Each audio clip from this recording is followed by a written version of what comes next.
Thank you very much, Madam President, and all the good people who are present in this assembly.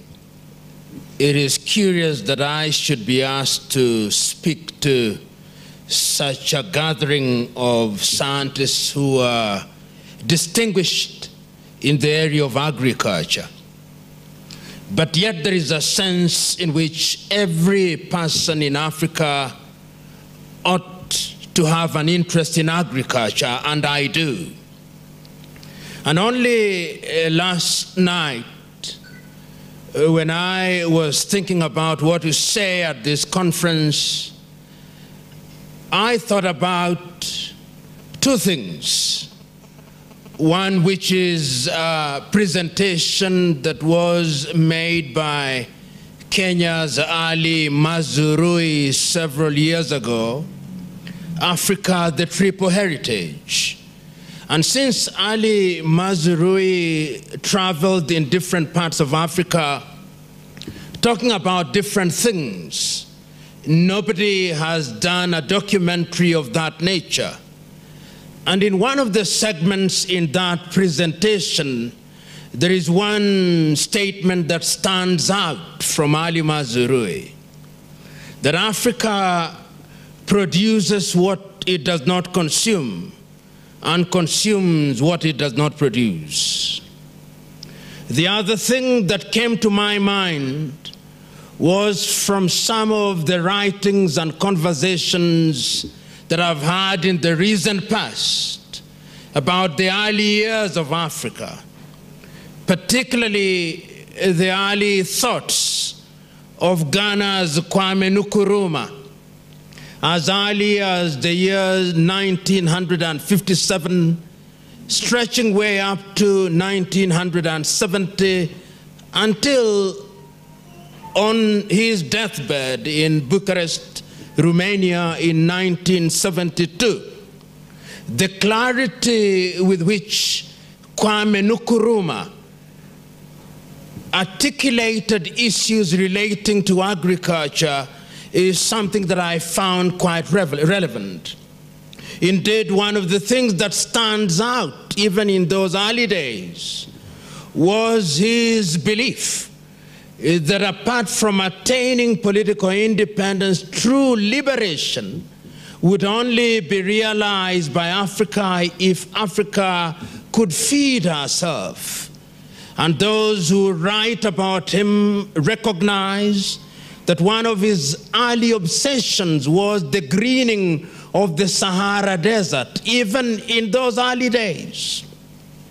And if you look at some of the activities that he initiated in those early days, the imagination to create a university that would focus on agriculture and technology, it was in many ways an appreciation of the fact that Africa could only realize her potential if she could feed her people. And after the attainment of political independence by many countries in Africa, the realization that Africa had a single backbone as agriculture is one that was not lost on all the leaders of the day. In fact, if you take time and read some of the thoughts of the early political leaders of the day in Africa, agriculture was always given her pride of place. Which begs the question, why is it that over 50 years after independence, Africa cannot feed herself? And one need not go through all the countries, but one is starkly reminded that even as we speak today, there are muted talks about drought and therefore the inability of the Ethiopians to feed themselves. There is talk about the South Sudanese inability to feed themselves. The Central African Republicans cannot feed themselves. The Nigerians make do without tomatoes, which they love so very much, because they cannot produce enough. We in this country cannot produce enough maize. The Malawians, whom we celebrated several years ago, are now grappling with drought. And the Angolans will have the same story as will the Mozambicans, begging the question, why is it that we appear to diagnose the disease of Africa, and yet when we apply a new antidote, a new wound appears? These are questions that I believe worry you who are in this field on a daily basis. You who are constantly engaging with new ideas and asking yourself the difficult questions. If you allow me a little room for maneuver, I will remember nostalgically my much younger days in my rural village, when the levels of nutrition, in my view, was a lot better on average than it is today. People could walk to the lake and buy fish, so they took care of their protein in those days. People could till their kitchen gardens, and in many ways they could satisfy their domestic needs. People could till their land without the use of fertilizer, and in many ways they could get yields that would satisfy them and something to take to the market to cater for their other needs. But on average today, if you visit many rural African villages, whether those villages are in Eritrea or in Tanzania or in Kenya or in Chad or the Democratic Republic of Congo, there is a sense in which we have become prisoners of a new way of doing things. Every evening, little children are dispatched to the nearest shopping center to buy highly sifted maize meals. And that is what they make do, making an all-starch meal. Begging the question once again, why is it that so many years after the attainment of political independence, why is it that after so many years with universities that we have created in almost all countries dedicated to agriculture, we have not been able to conquer this problem of greening Africa and making Africa self-sufficient in the area of production of food, and specifically grain. I oftentimes, in my more unguarded and uncharitable moments, indict Africa, that why is it that 50 years after independence on average, without being an opponent of globalization, why is it that it's still Monsanto and Syngenta that must produce maize seed for us? Why is it that over so many years, while being alive to the presence of Kenya Seed and Seedco, why is it that this has not been replicated in different parts of Africa? Why must we still swear by Monsanto and Syngenta as the standard gold in that area? Why is it that those of you who have had the advantage of exposure to innovation in the area of agriculture, why is it that your intervention has not made dramatic changes? And one is not simply saying that nothing has been done. One is asking the uncomfortable question, why Africa continues to punch below her weight in the area of agriculture, if we are to be specific. Why is it, one asks, that Africa does not produce enough wheat to feed her people, while our people love bread? Why is it that Africa does not produce enough sugar cane to satisfy her needs? Why is it that Africa does not produce enough maize, enough sorghum, enough millet, enough barley, enough of everything to be a continent that can sit at the dinner table of human civilization and say unequivocally, we are capable of feeding ourselves. This is the conversation that I believe one must engage in. And we who have the advantage of being present in this assembly must go back and ask ourselves certain very basic questions.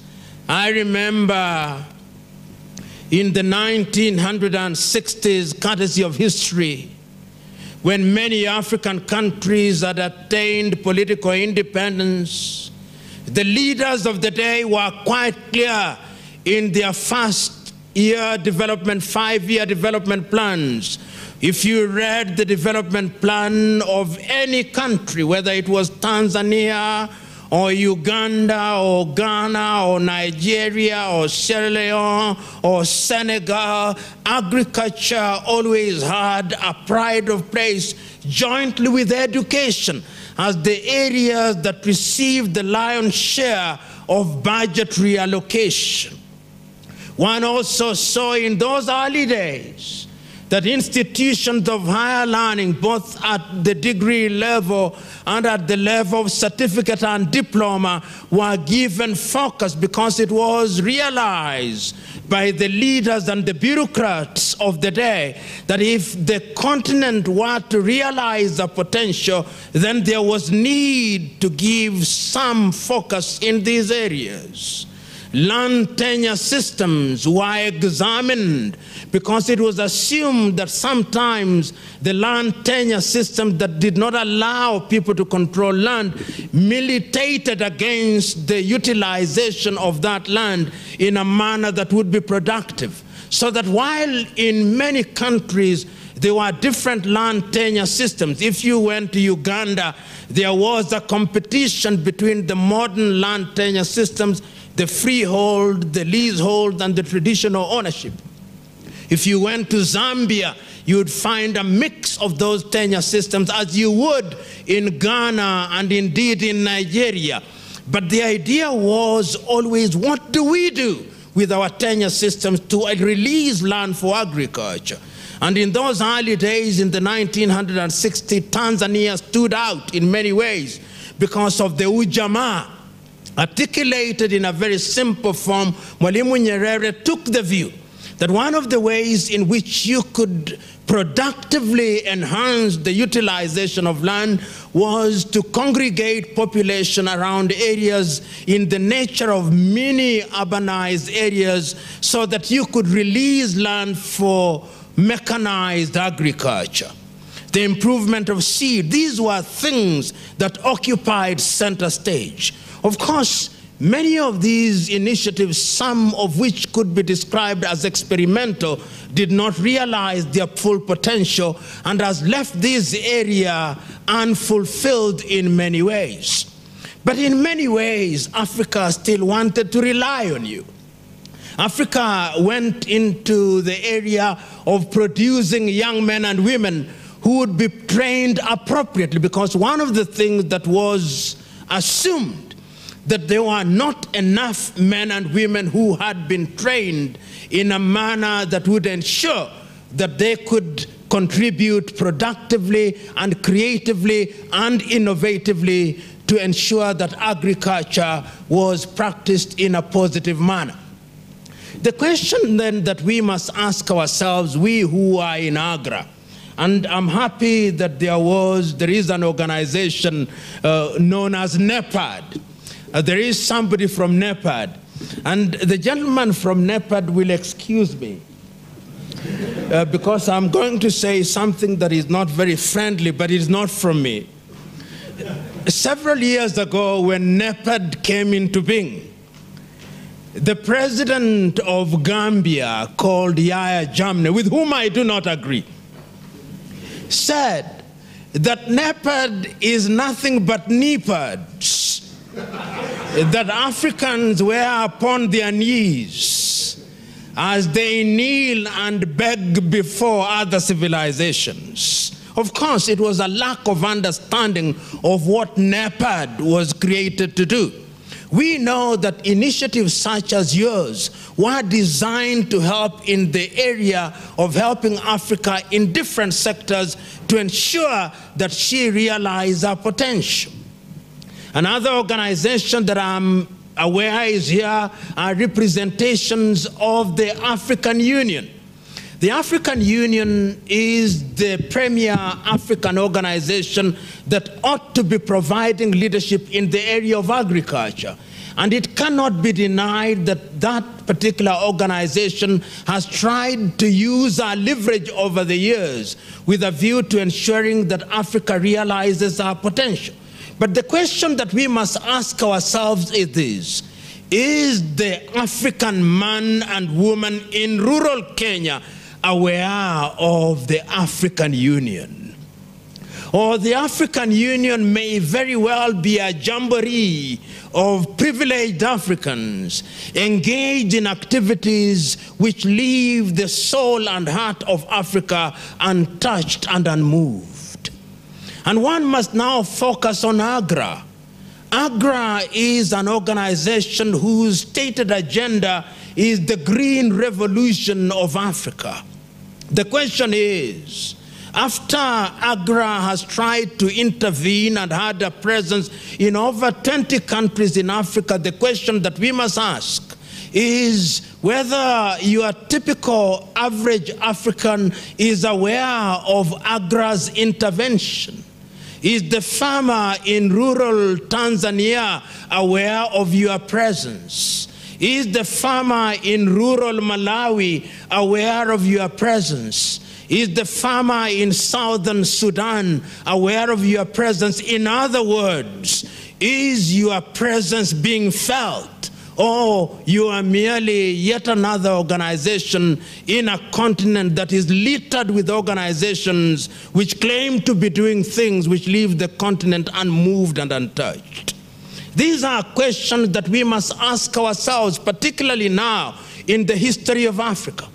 Because sometimes, without being a Jewish prophet, I look to the future and ask myself, what will happen to Africa in 20 years from today? Africa has one of the youngest populations. Land in Africa is reducing by the day. Many African countries are not using their land optimally. If you examine many African countries, and allow me to just examine a few of them and ask ourselves the critical question, what it is that is happening in those countries.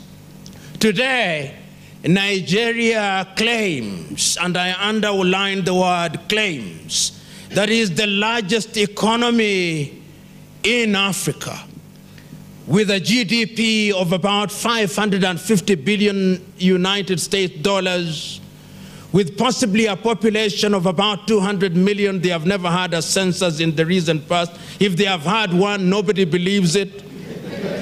And there is every possibility that the population of Nigeria in 2050 will be about 1 billion of them. Nigeria relies on oil. 80% of its income is from oil production. It suffers from what commentators describe as the Dutch disease. Nigeria is incapable of producing enough rice for her people, but they love jollof rice. They are incapable of producing enough chili, and they love their chili. They are incapable of producing enough tomatoes, and they love their tomatoes. They are incapable of doing things, not because they do not have the ability, but a conscious decision has been made by people at critical positions to concentrate on oil as the milk cow for Nigeria. So going forward, what one must ask, particularly an organization such as AGRA and NEPAD and the African Union, what real interventions must be made in Nigeria? Because Nigeria is a true potential giant in that regard. If Nigeria were to wake up from her slumber, then the entire West African region would wake up from her slumber. Because one has analyzed Nigeria and the plight of Nigeria and our inability as we speak now to produce enough food for ourselves, one need not analyze Mali. One need not analyze Senegal. One need not analyze the little Benin and the little Togo and the little Gabon and the little Cameroon, because the story is the same in that part of the world. Those of you who have gone to that part of the world, getting milk in the shelves of the stores in those countries is as difficult as getting snow in hell. So there is a sense in which we must ask ourselves the critical question: why is it that those interventions don't make us realize our potential? One sometimes, as one looks to the future and one looks at Congo, a country that is as big as the entire Western Europe, and yet Congo, with a population of no more than 80 million, yet Congo, whose perhaps 90% of our land is arable, one asks the question, if that land were to be utilized productively, that land could feed the entire Africa. In fact, I remember now it being said of Congo that it is capable of doing three things which could liberate Africa. That Congo is capable of generating enough hydroelectric power to cover the entire Africa. That Congo has waters in her rivers that could irrigate the entire Sahara Desert. Of course, some of it is exaggerated, but it's exaggerated deliberately to demonstrate to us the levels of underutilization of that potential. That the Congolese soil is capable of producing enough food for the entire Africa. One asks the question, what must one do in order to unlock the potential of the Democratic Republic of Congo? One asks the same question of Angola. If Angola were to use her land effectively and liberate herself from the chains of dependency on oil, what could Angola achieve? You will remember not so long ago, during the first term of President Mbingu wa Mutharika in Malawi, that one of the songs of praises that were composed in his honor was that he found a country called Malawi that could not feed herself, and within 5 years the country was feeding herself and exporting enough grain. We now know that that is not the case as we speak. But the question that one is focusing on is, what is it therefore that you who are latter-day missionaries from AGRA, what is it that you must do? What is it? What are the kind of intervention that you must engage in? One can say that countries need to look at their budget reallocations. That is a good point of intervention, so that there is consciousness at the political level that Africa can only realize her potential if she has enough money dedicated to the improvement of agriculture. I do not know whether in your countries in Africa,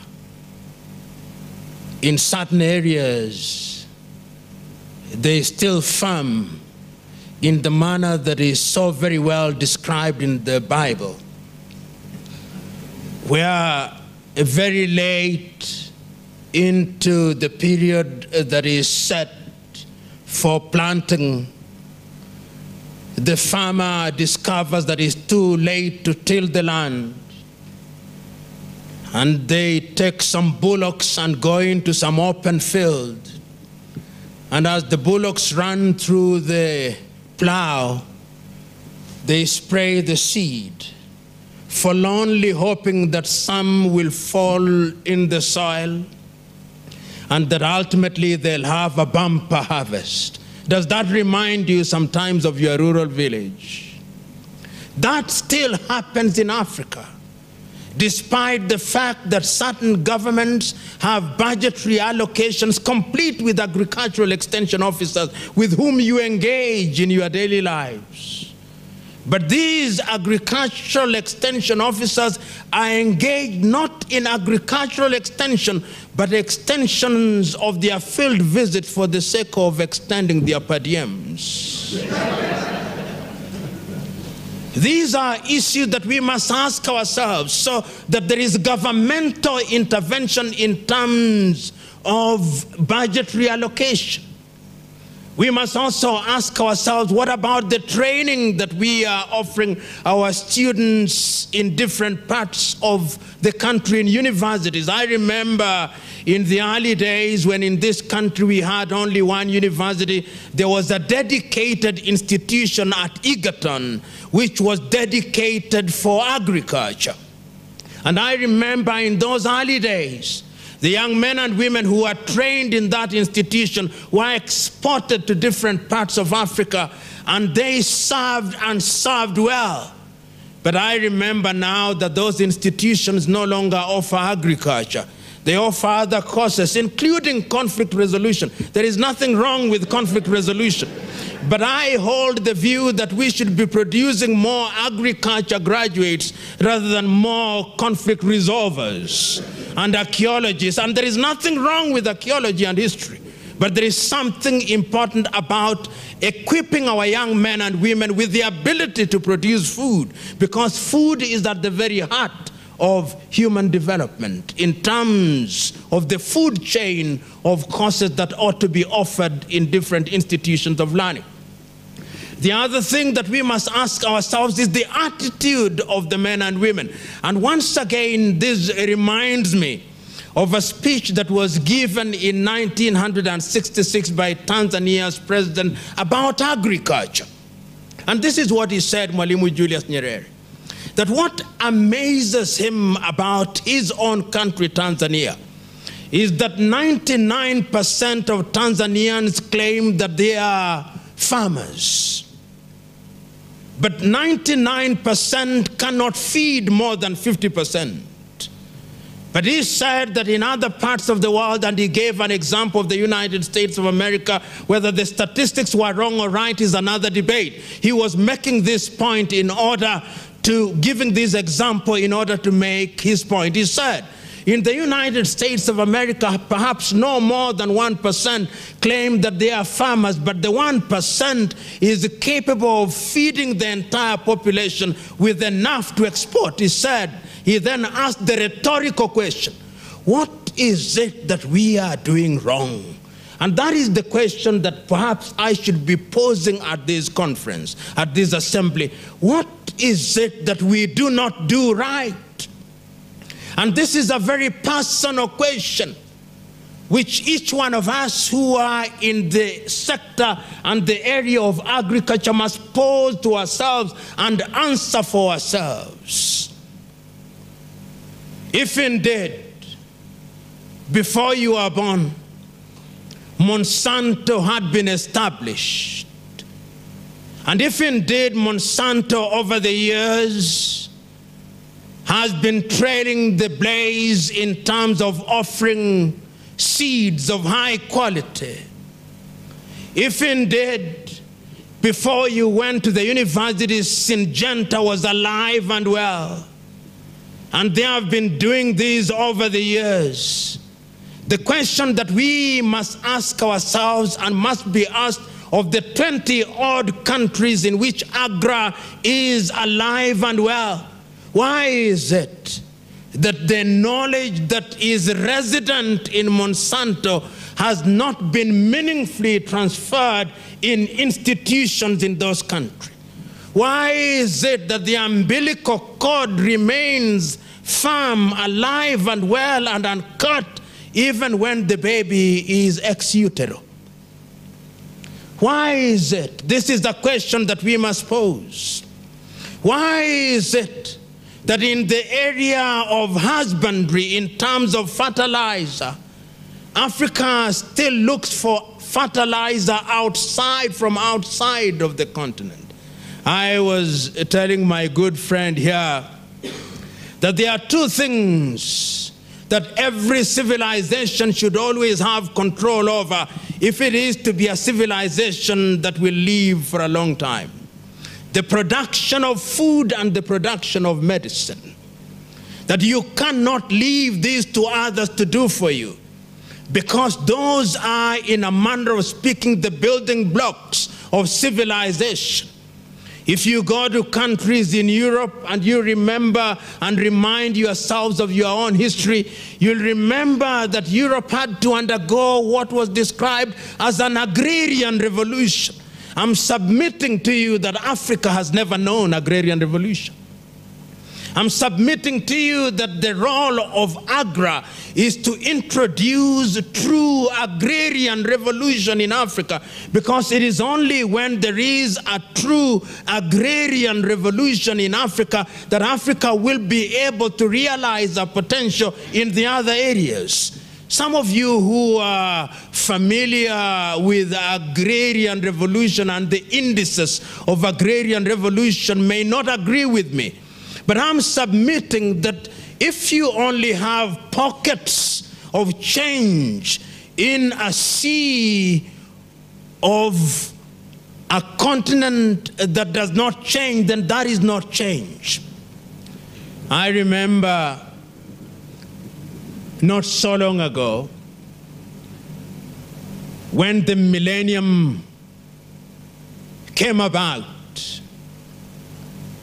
a good American professor came to Kenya, amongst other countries, and founded things that were described as millennium villages. It was assumed then that that was the magic bullet, that after the millennium villages had been introduced, Africa would never be the same again.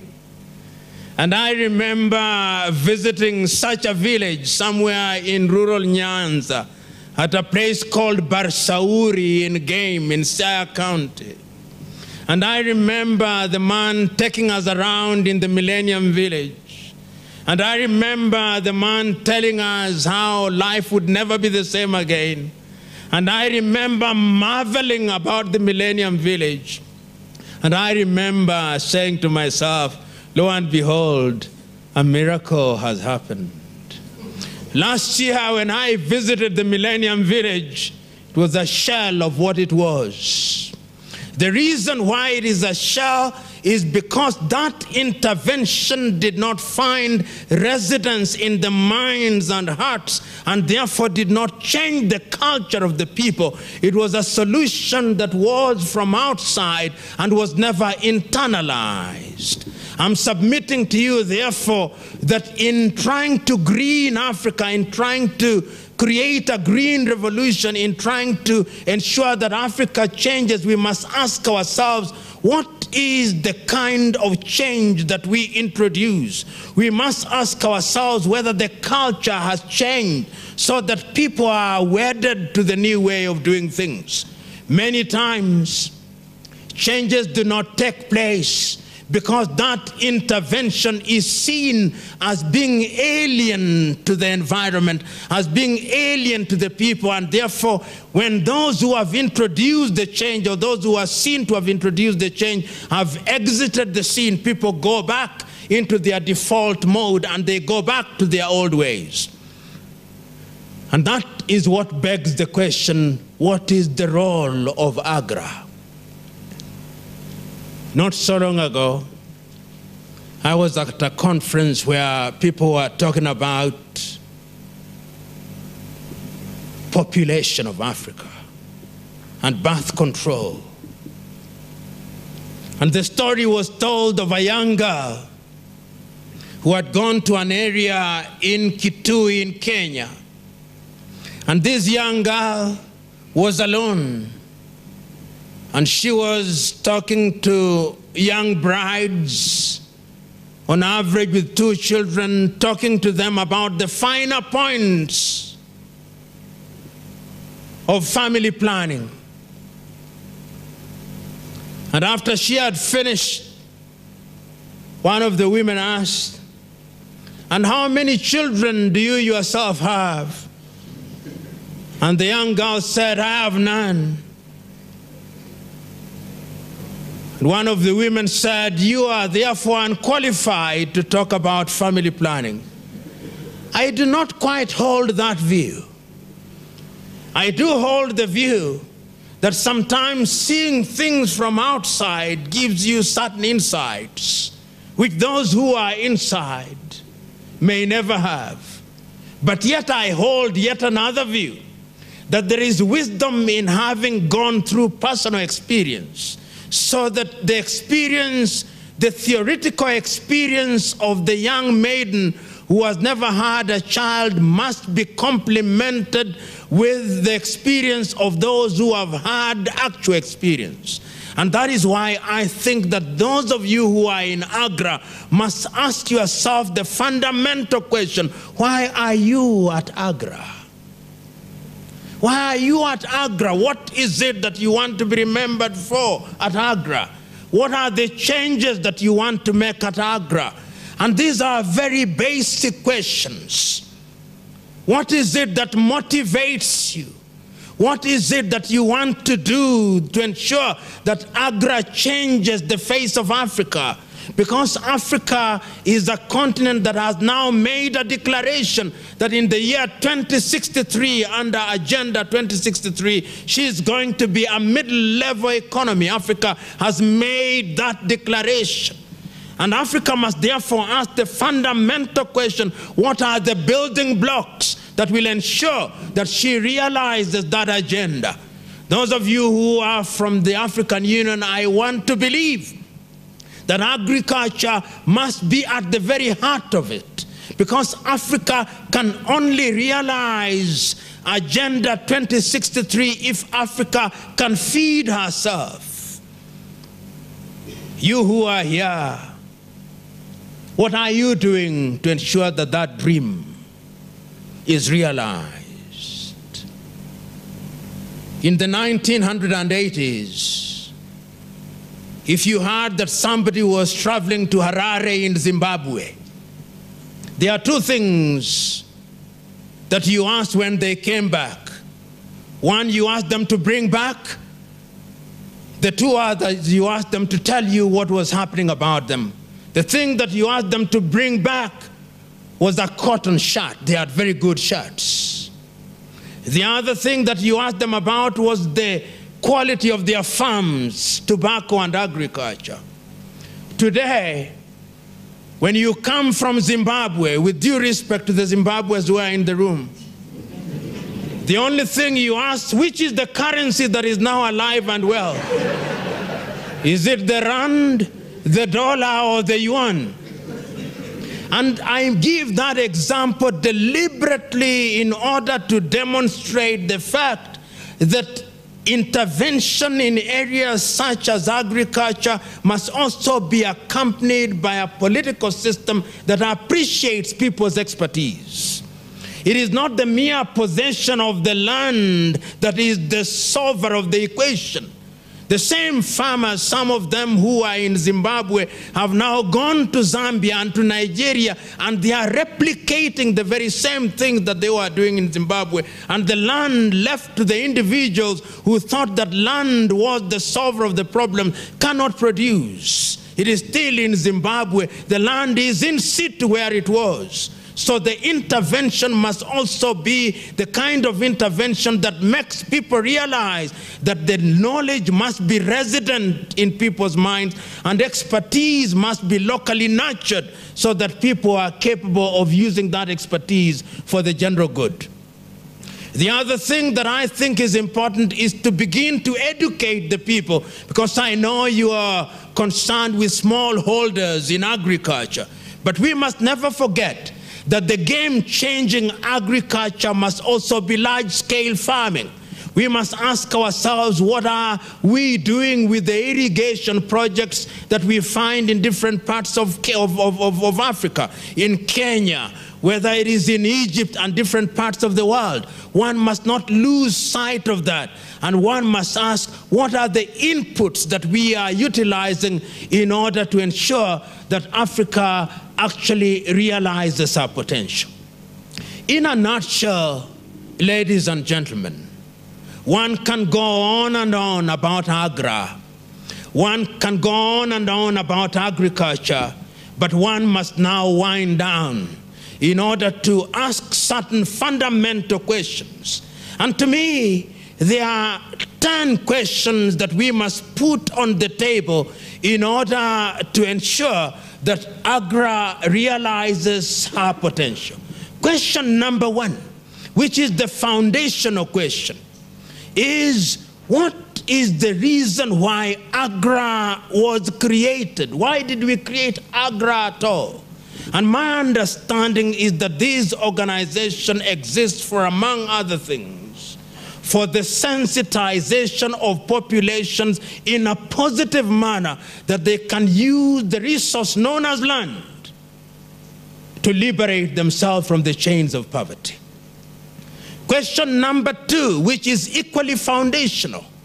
What kind of interventions must AGRA make which are sensitive to the realities of the organization and sensitive to the realities of the people that they intervene with?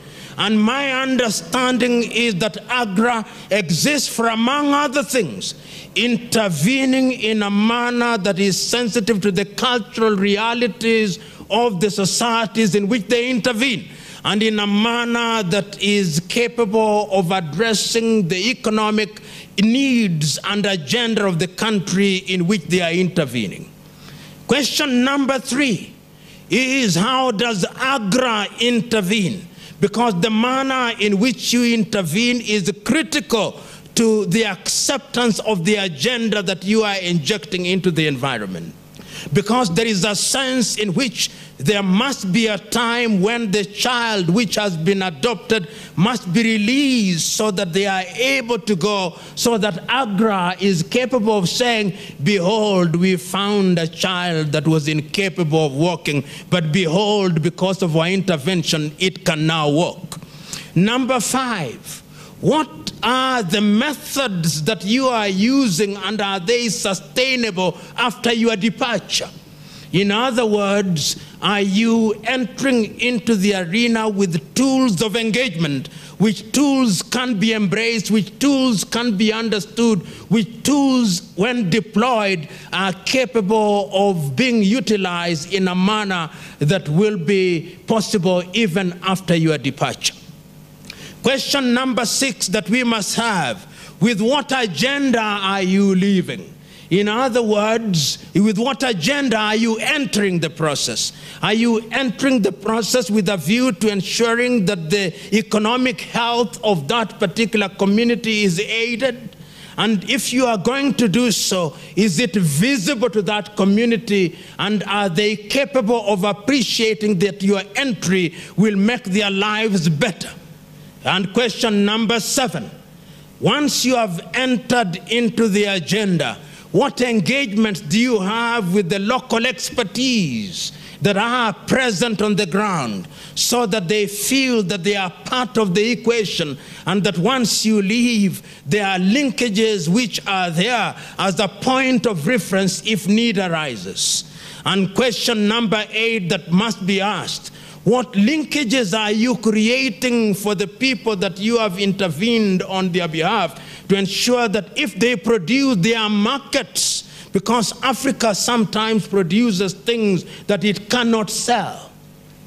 And question number 9, what interventions are you making to ensure that the externalities which may undermine the communities are mitigated, so that these communities are therefore protected from the dangers that may visit them?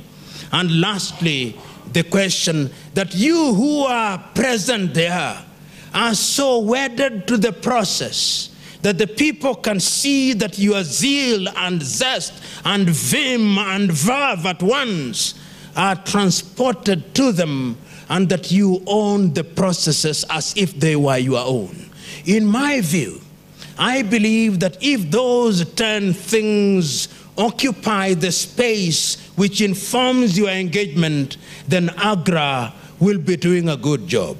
And very lastly, to NEPAD and to the African Union African Union and NEPAD are useful institutions. What linkages do you have with organizations such as AGRA? What components of your budget find their way to AGRA, so that ultimately AGRA can be an organization that feeds from the breast of Africa? This is the question that African Union must ask. This is the question that NEPAD must ask. And if you ask these questions and answer them boldly, I have no doubt in my mind, African Union, that Africa will realize her Agenda 2063. Permit me to stop there. Thank you.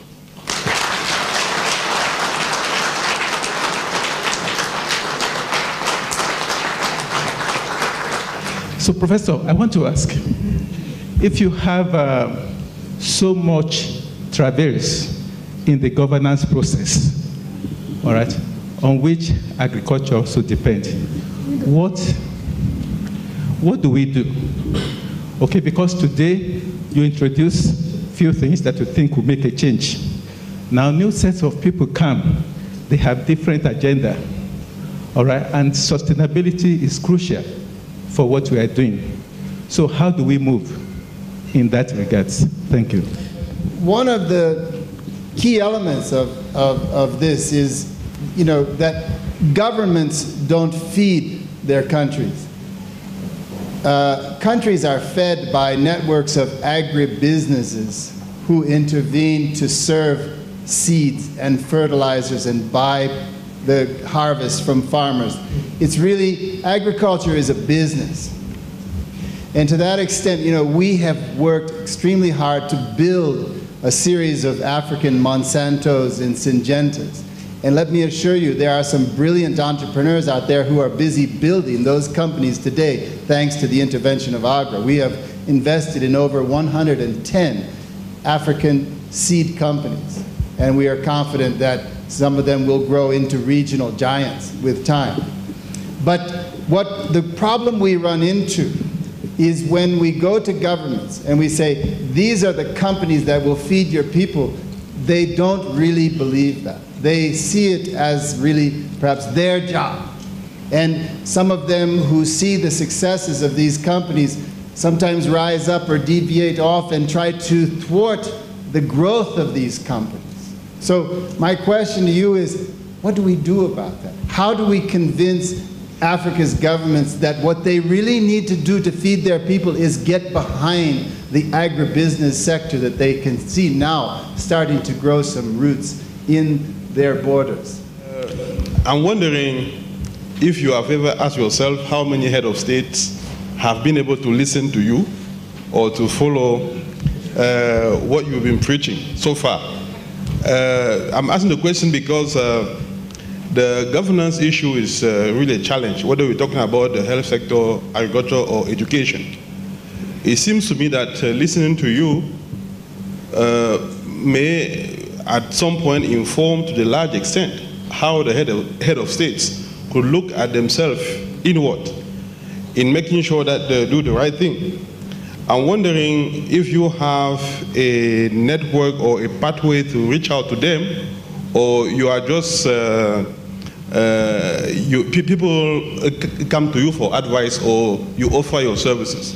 Because for our countries, in some of them like Cameroon or Zimbabwe, not to mention them, having been through what we call failed governance system for the last 30 years plus, I think it's a really big issue. We don't see the end of the tunnel anywhere near. Thank you. One question concerning the legal foundations of a capitalist economy that we are trying to put in place in order to undergird and support the work that AGRA is doing. In most cases, in some of these countries, simple acts or regulations that allow seed companies to access fertilizer, to access breeder seed and so forth are not in place, or they are flawed.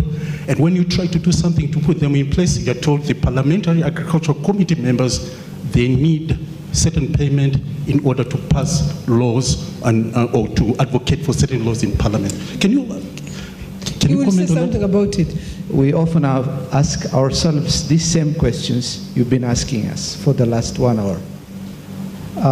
But in many cases, a lot of people think agriculture as a technology problem. It's about seeds, it's about fertilizer, it's about improved agronomic practices. And we all know these technologies work. We all know what the problems are. We know what the solutions are. The difficulty we have in Africa is actually delivering these known technologies to the farmer so that the farmer internalizes them. But often the challenge we see is about, as my colleague said, in government policies, in putting the right institutions, the legal framework. And also, most of our leadership is engaged in a good part of our continent in self-enrichment. Even if we have basically go to the question, democracy as a 5-year election instead of really being accountable to the people. So how can we really create a system where governments, in Asia, we have seen countries under dictatorship, but these were benevolent dictators which put the needs of their people and their countries first, and they have brought hundreds of millions of people in about 2-3 decades. So what should we do really in Africa? Do you agree with the myth that says, which I partly believe in, that probably independence should have waited? We should have had colonization 50 years after to take advantage of the infrastructure and build the moral fiber to be able to manage and administer what is left behind. Are you actually saying that the moral fiber was being imported? I find that ridiculous. So, how are you equipping the students at the Kenya School of Law to go beyond legal jargon, legal expertise, legal drafting, to actually address the problems within the society so that they offer drafting that is actually solutions oriented, so that when we have the parliamentarians debating the different bills, they actually have proper, bills to work with, because the drafters are most of the time lawyers and they usually have come through your hands. Now, I come from a region where there is a saying, there are two. One is, a fish always rottens from the head. Really? What went wrong? Second, a caravan always goes at the speed of the slowest camel. Assuming that we know where to go, where is the smallest camel? I think AGRA is part of that solution, of rebuilding a belief in the smallholder farming, in ourselves, to feed ourselves, a self-confidence in our communities, a belief in science, and making sure that it is sustainable because we invest in local private sector. How do we put this caravan on the right track? By combining wisdom, knowledge, and the numbers to get to the promised land. I think this is what we're talking about. We have to go to defensive. Everyone, when you want to assess yourself, you always think that you are doing the good thing. You can sit as AGRA here and say, we are doing the good thing. When you are at African Union, you think, oh, we are really doing the good thing. The same with NEPAD. But when you hear about what he's saying, I think there is something wrong, as he's saying. Because we're not, irrespective of this declaration that our president have made, our heads of state, we want to achieve Malabo Declaration by 2025, Agenda 2063, but the pace we are achieving those declarations is really slow. Then brings these 10 questions that he is asking. I will not ask, let's say, a technical question, because here we are technicians. I don't think he can come and give us all the response of these technical questions that we are asking here. But I think we can ask him at least before we do. We make a grant at AGRA. Can we have this kind of question that Professor is asking, so that we check that where we want to go is in line with this vision that he's actually highlighting here? This is just to ask him if he can write something that can inspire our way of doing business. Thank you very much. Thank you very much. I will not pretend to be answering the questions. What I'll do is simply, very briefly, to share my thoughts on some of the issues that have been raised, and you don't have to agree with me at all. Let me, not in any order, but I think there is a sense in which the African problem, and I'll start with your myth. I don't agree that independence ought to have been delayed. Because, and with due respect to Zimbabwe, for example, Zimbabwe's independence was delayed. And one of the things that we marveled about, and which you still marvel about in Harare, is the quality of your roads. There is a sense in which the right policies are at the very heart. That is not to say that the land question in Zimbabwe is not an issue. It is. And many Zimbabweans will remember in the first 10 years of President Mugabe's tenure, he was the recipient of an award, together with Ghana's Olowo, as having been at the heart of proper management of the country. Which means, if the Zimbabweans here will remember, it was an international award given to President Mugabe and Olowo of Ghana. And one of the areas that was focused on in giving him that award was agriculture, because Zimbabwe was truly the bread basket of that part of the world. So that, I think, combining with the question that you've asked about what we teach at our institutions, and this is becoming very true. If you look at many African countries, in the early days there was the realization that expertise was critical. So that institutions, if you went to Tanzania, you had institutions that focused on agriculture and technology. In Zambia and in many of these countries, and the laws were informed by policy, law, and then implementation. That hierarchy, that you had to have a policy position.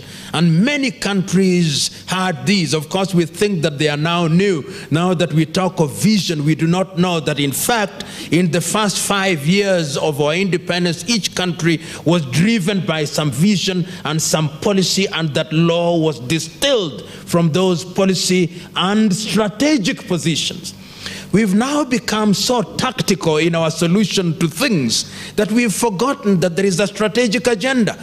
We have tactical positions, which, as you know, you who are experts here, you've got to have a strategic direction. You may change your tactics, but the strategy, the overarching strategy, remains undisturbed. And this is what calls into question the whole question of governance in Africa. And governance must be understood at different levels. You talk about the political governance, which informs governance in the sector, in the different sectors. In agriculture, if you look at Kenya, for example, we have all these laws that have been made to deal with the coffee sector, with the tea sector, with the sugar sector. And then, of course, recently we also have these regional protocols. In East African Community, we have them. In SADC, you have them. Then in ECOWAS, you have them. In Central Africa, you have them. And lack of harmony in some of these things. And part of it, of course, is not just disharmony in Africa, but through bilateral and multilateral treaties. So Africa must also have a clarity of some of the things that we get into. As East Africa, you have a position. Let me take, for example, the position that Kenya has adopted about GMOs. We have a country position on this. What is the East African position on this? Is there a uniform understanding of it? And I think these are the things that we must talk about now that we have agreed that we are moving block by block East African community. I was talking to some East African parliamentarians, and I was telling them that, you see, if we want to move as East Africa on the critical issues that define Africa and define us, we must have one common position that defines how we engage with others, so that once East Africa has entered into this position, if it is in the area of agriculture, then we have one common position that we used to deal with the Chinese. Just to veer off a little, we are now importing fish from China. What is the position? What is the East African position? Kenya is doing it. Is Uganda, does Uganda think it is right? Does Rwanda think it is right? Burundi, South Sudan? So lack of clarity. And I said, to the anger of my audience at one time, and I was rather uncharitable, that the problem with Africa is that those who have ideas have no power, and those with power have no ideas. And that in many ways still informs. So you have all these ideas on how we can green Africa. I listen to you and I can see you are bubbling with ideas, but you don't have the power. And the fellow with power has completely no ideas. And yet somehow, and this I think is your problem, when the electorate is given the choice between you with ideas and the one without ideas, the Africans' affinity for people without ideas is amazing. It's amazing. And just to give you an idea of how, and permit me to give the credit to your President Paul Kagame, that you can see that there are certain areas in sector, if you go to the livestock sector, for example, the intervention of the Rwandese government is sensitive to the realities of the Rwandese household. And they may have their problems, and problems will always be there, but there is a sense in which if you ask an average Rwandese whether the government has got it right, they'll say they have it right, which is a good thing. If you look at our government, Kenyan government position on coffee, and you ask your typical coffee grower or tea grower whether our government has got it right, they tell you they don't have an idea. And that is why they are uprooting coffee. So there is a sense in which the government's involvement is quite clear. And that is how I understand the Cameroonian problem with President Biya. There is a sense in which there's... I don't know how to be polite about this. I'm trying to look for a word about there is a sense in which the ideas get frozen. You get people in government so that governmental positions are given because people are rewarded rather than people with passion. If you look at the early movement in Africa, the first 5 years in many African countries, the men and women who were given positions in government had some zeal of a missionary kind. If they were in agriculture, there is a sense in which you could see the drive, my people must be liberated from hunger. If you see the education, if you see health, and in some countries it is in fact the institutions and structures which were built in that era that are still alive and well, including the legal infrastructure. But unfortunately that disappeared. And how do we repair it? I think that there is a sense in which an institution such as the African Union can do it. And why I say African Union can do it is that African Union can do it because it is a continental body with a larger agenda. And I hope now that with the proposal African Union has made about, is it some tax that you want, is it a proposal, is that tax? Because part of your problem is that you have many ideas, but you have no funds. Because if you have an idea and then you depend on a Western NGO to fund your agenda, they are not interested. They do what is in their best interest, and I don't quarrel with them. He who pays the piper must necessarily call the tune. So the day Africa begins to deploy her own resources and understand that agriculture is at the very heart of it, we must ask ourselves, for example, and my good friend from Nigeria must ask, if you go to your typical West African breakfast table,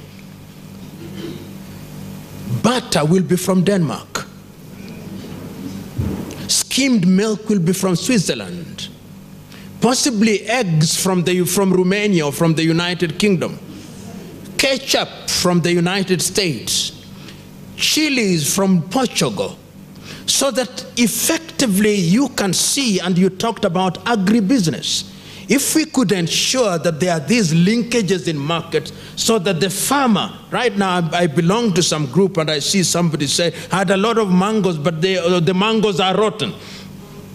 So that there are those who have there is a surplus of an item, yet there is a shortage of it in one area.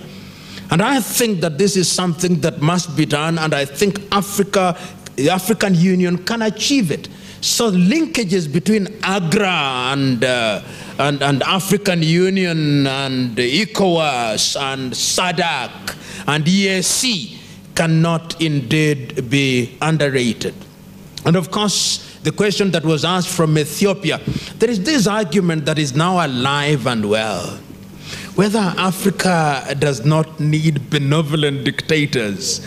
And there is argument that is normally put forth, they cite Lee Kuan Yew and little Singapore, which is a city-state, and I told them that there is a sense in which the ideas are good, but the solution of Lee Kuan Yew in Singapore will not quite work in Democratic Republic of Congo. But there are ideas that can be borrowed. But I still believe that a democratic dispensation is capable of delivering these things. And once again, one looks at Ethiopia.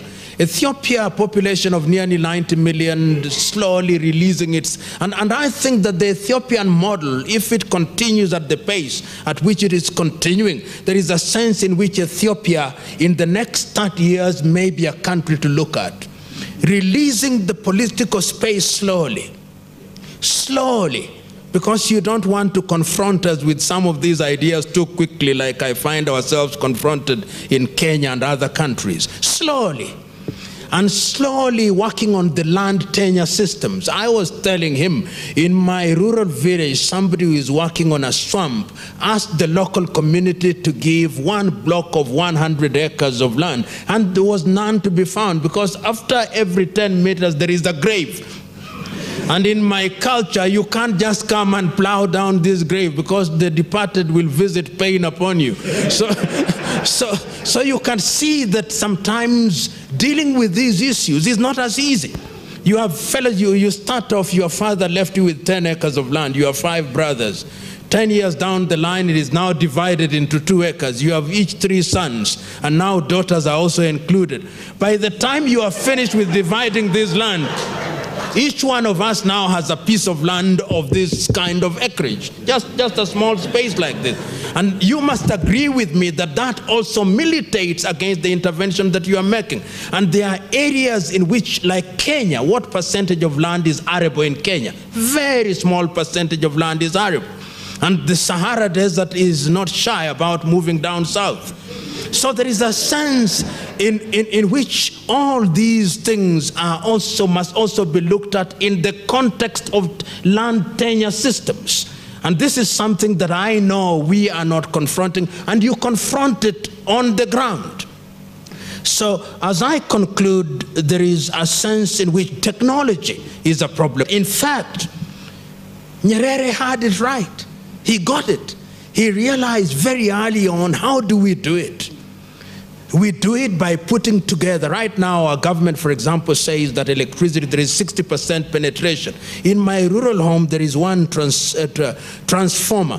It serves only 2 families, because one family is there, another one is there, so that you have this penetration, but is fiction of penetration. The truth is that that one transformer, if you had settlement, it would serve possibly 20 households.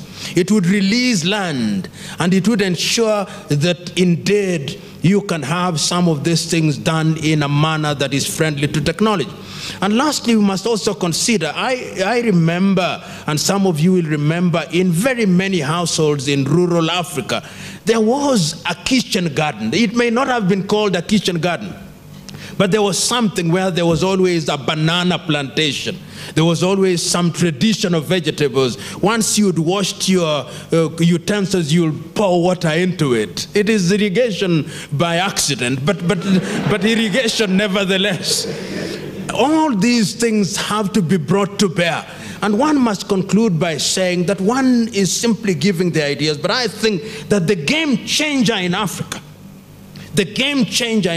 at the critical level, is at the level of the fish not rotting at the head. I think that is fundamentally the problem, that all these beautiful ideas that are being generated, there is no sense of implementation, so that you'll find that individuals in government will actually undermine agriculture because they are the major importers of maize. So they don't want it to succeed. They'll undermine rice production because they are importing rice. But if you look at countries that are beginning to think about their countries, look at countries like Japan, with nothing. They are encouraging the growing of rice in little sacks in people's households. So there are many things, but yet even in the face of all that, I refuse to give up hope. Because I hold the view that this continent can realize our potential. And sometimes you who are present there may think that you are doing nothing. But let me tell you, ask yourself, as one policeman once asked me, when we were in the business of condemning policemen in the 1990s, he says, let us today as policemen announce that we have withdrawn our services for 1 week. It is only then that you would know that our presence contributes to something. Just ask yourself the question, suppose AGRA were to withdraw her services where you are working today. You may think you have a bad situation, but it would be desperate if you left, which means that your intervention is worth something. You may not solve it, and as I grow older, I no longer look for solutions which are dramatic, which will happen in my lifetime. I hold the view that is block by block, that those who plant the tree are different from those who water it. And those who prune the tree are different from those who will ultimately enjoy the shade. It is generational.